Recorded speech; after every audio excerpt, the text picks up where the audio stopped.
Questo è uno dei posti di blocco organizzati dai carabinieri. Si tratta di una delle zone di Mogliano considerate a rischio fra case e ville. Dopo l'ultimo colpo di domenica e quello tentato di ieri nel territorio, i controlli sono serrati. In questi giorni i controlli dei carabinieri sono stati intensificati.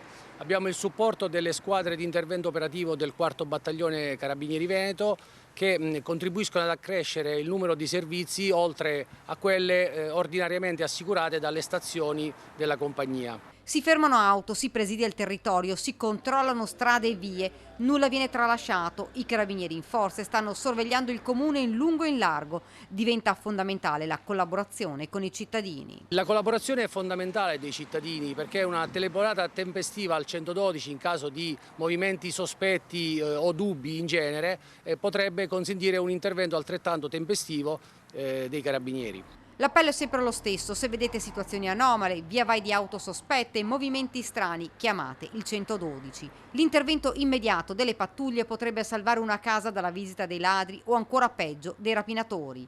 L'attenzione è altissima, i cittadini sono preoccupati, ma i carabinieri stanno indagando a 360 gradi per dare un nome ed un volto ai rapinatori di Marocco. Importante, hanno spiegato i militari, è dare sicurezza alla gente, per questo i controlli sono stati intensificati.